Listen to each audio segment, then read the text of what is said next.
Civilization VII takes a step away from what Civilization VI was. Is that a good thing or is that a bad thing? Let's talk about that. Hello everybody and welcome to my YouTube channel. My name is Luminari and I would like to welcome you to another video here on the channel.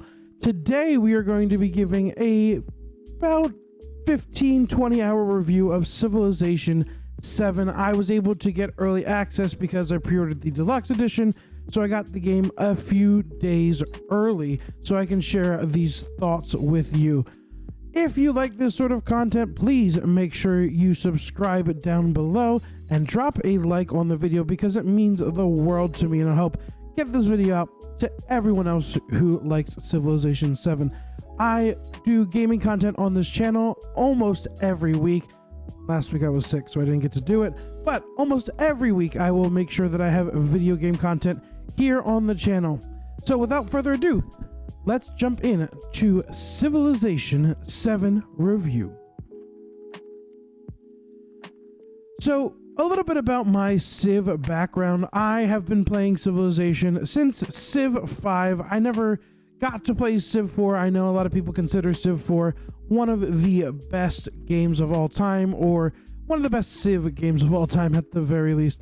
I never got a chance to play it, but I did start around when Civ 5 first came out, which is really cool because I think Civ 5 was one of those games that I still go back and play every once in a while because it has that like nostalgia factor to it, and I thought it was a really cool game.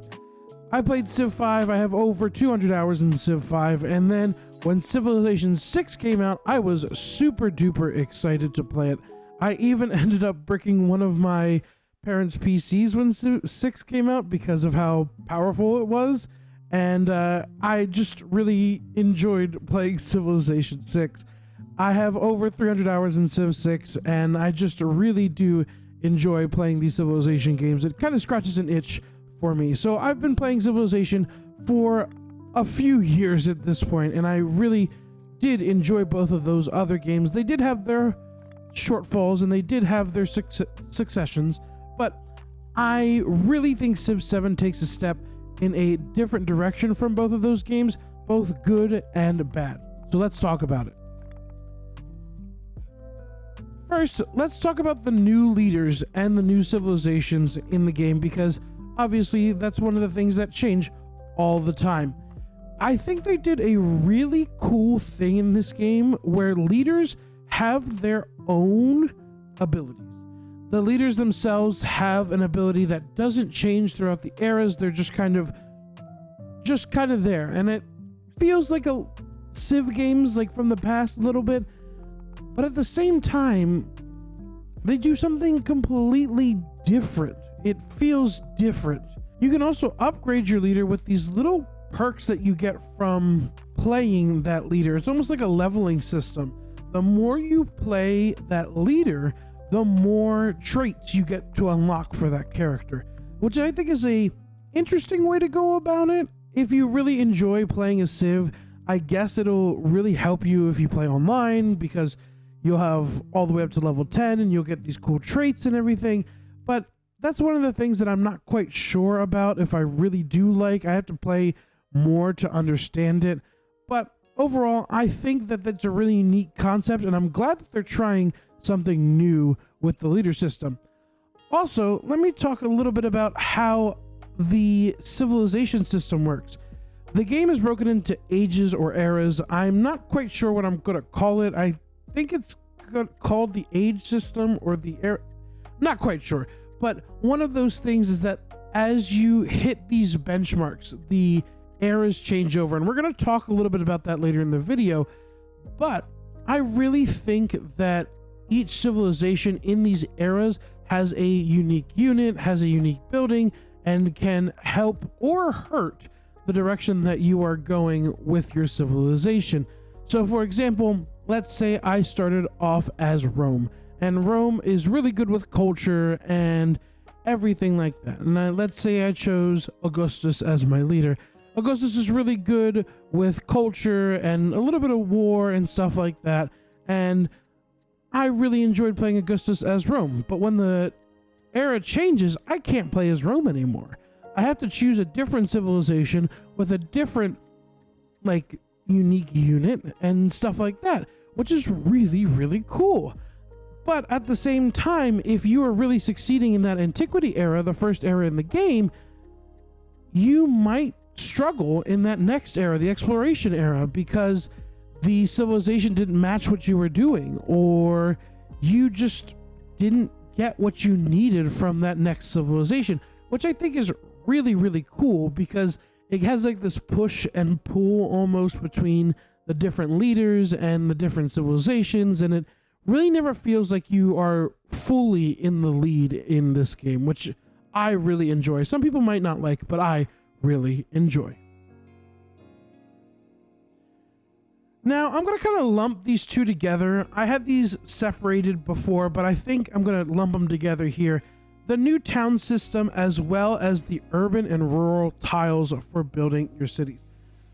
The town system itself is a really cool idea, because sometimes, you know, when you have these cities that expand across your empire and you're building all these different things, these monuments, these districts, and like Civ VI and stuff like that, there's so much to do, and there's so just many things that are being built, and you have to micromanage everything.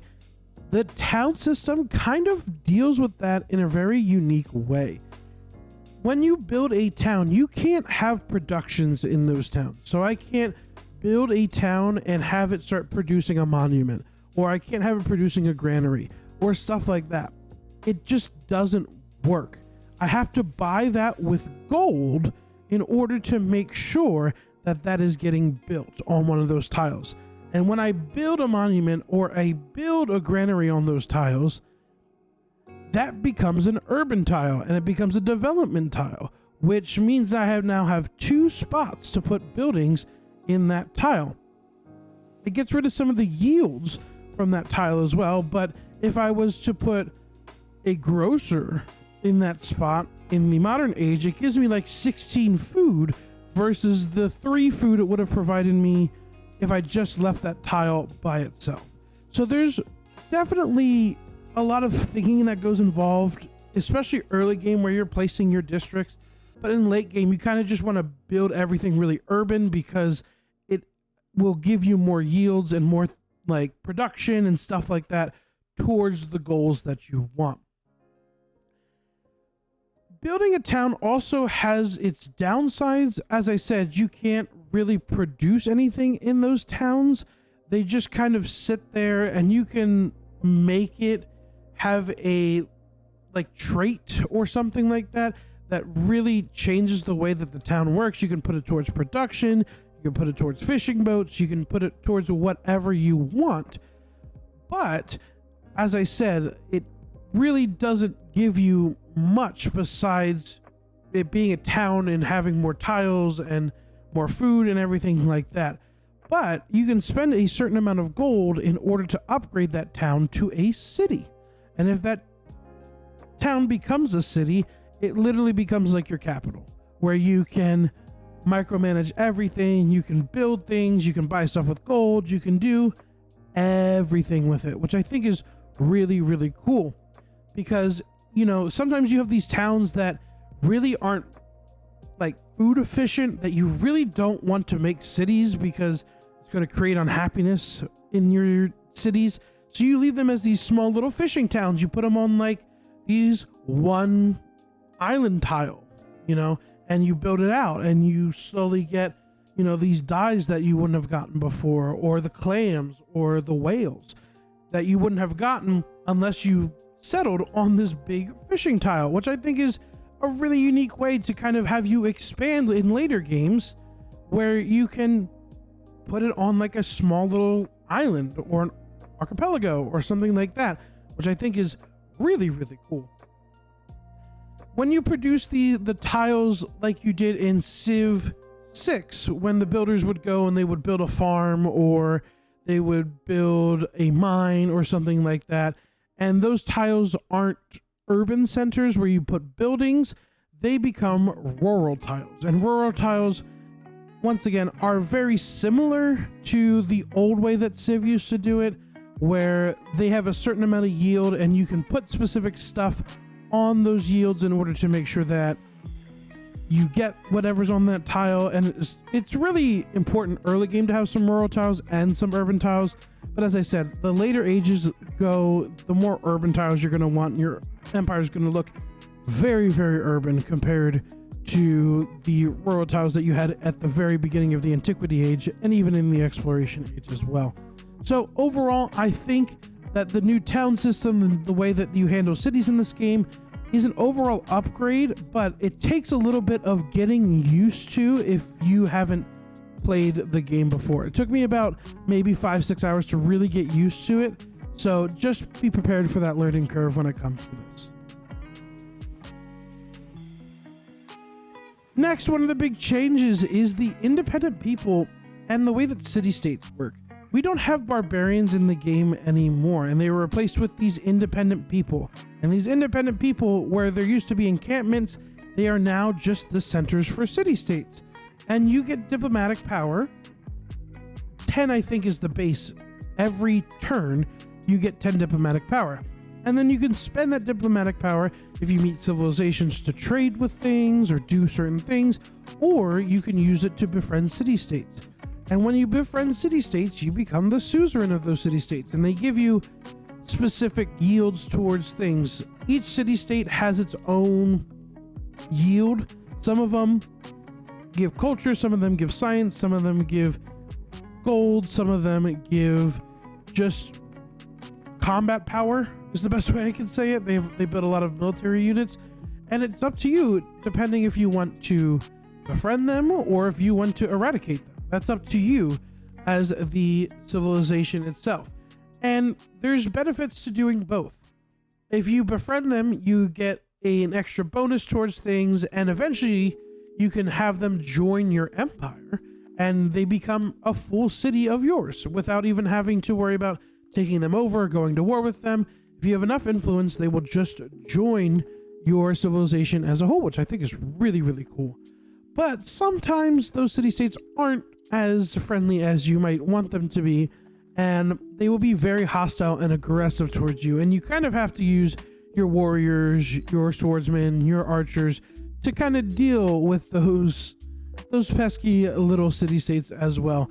But once again, that depends on how you would like to go about the problems, because you can obviously spend diplomatic power to make sure that those hostile ones aren't hostile towards you anymore, and you can eventually make them a city-state and make them part of your empire, which allows for a lot of cool little back and forths between you and these city-states and even other civilizations, because they might be vying for that city-state as well, and you might have to spend even more diplomatic power in order to make sure that you get that city-state, which I think is a super cool way. And the AI does a really good job of making sure that on harder difficulties, it's a little more difficult to get those city-states on your side, because they will be spending diplomatic power as well on those city-states. So keep that in mind for the future.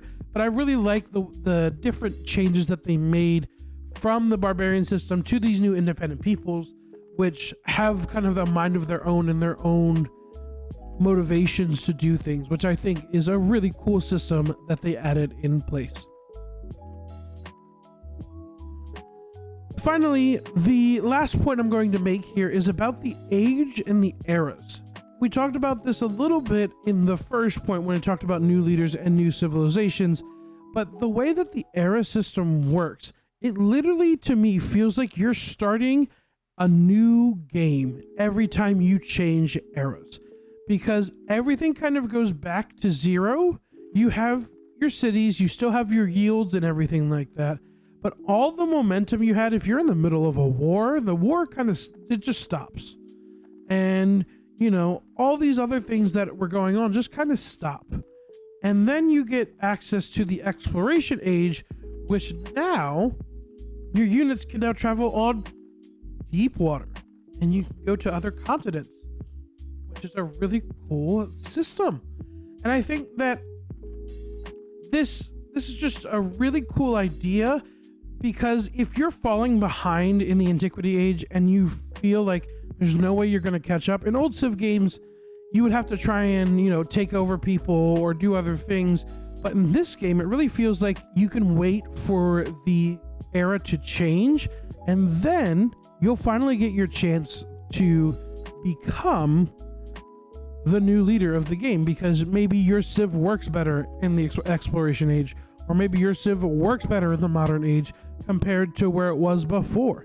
It's really, really cool when that happens. I played as Charlemagne in my first game, and at the beginning, you know, I played as Rome, and Rome is a very, very good civilization to play as your first one, I guess is the best way to say it, because they're really good in the Antiquity Age, because they get these specific cool military commanders that are very unique, that can help settle towns. But as you get to the Exploration Age, you kind of lose a little bit of steam going in. But the Charlemagne in particular, if I build a horse unit or a cavalry unit, I get 2 cavalry units plus the one that I built, which is insane to think about. So I was running around with so much cavalry in my first game. I was like knocking people left and right, which was really, really cool. So it kind of, that little like downside that I would have had as Rome after the Antiquity Age was kind of supplemented by Charlemagne and his leader passive, which made my Exploration Age even more bountiful than my Antiquity Age, which I thought was a really cool thing. And then I got such a lead in the Exploration Age because of Charlemagne that the Modern Age, where I would have had struggled the most, I didn't really struggle because I already had captured multiple capitals and things like that, and it kind of was a breeze at the end of the game so that I could make Operation Ivy and win the military victory. So the thing about age era changes is that if you are behind, I really feel like it helps you catch up.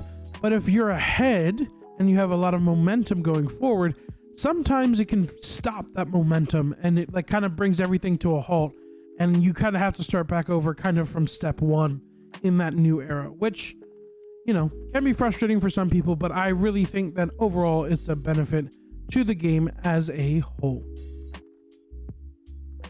So that about wraps it up for me here in this video. I hope you enjoyed it. I really love Civilization VII, and I'm going to be putting plenty more hours into the game, playing plenty more civilizations, and I just really did enjoy the game. I would give it probably like an 8.5 out of 10 in my opinion. I think it's definitely better than Civ VI, because Civ VI to me had a lot of micromanaging, and you had to deal with the builders and all that stuff, and sometimes Civ 6 just felt like there was a lot going on and there was too much to do. This game, there is still a lot to do. There's a lot of things to do, but it feels a lot more manageable to me as a player. So I think Civ 7 is a little bit better than Civ 6. I don't know if it's at Civ 5 levels though, in my opinion, but it's very, very close. And so I would recommend you pick up Civilization 7 if you do enjoy these sorts of games. All right, everybody, thank you for tuning into my video. Make sure you subscribe down below, drop a like, and even leave a comment if you have played Civ 7 and tell me what you think of it. All right, everybody, thank you for tuning in, and I will see you in the next video. Peace out, y'all.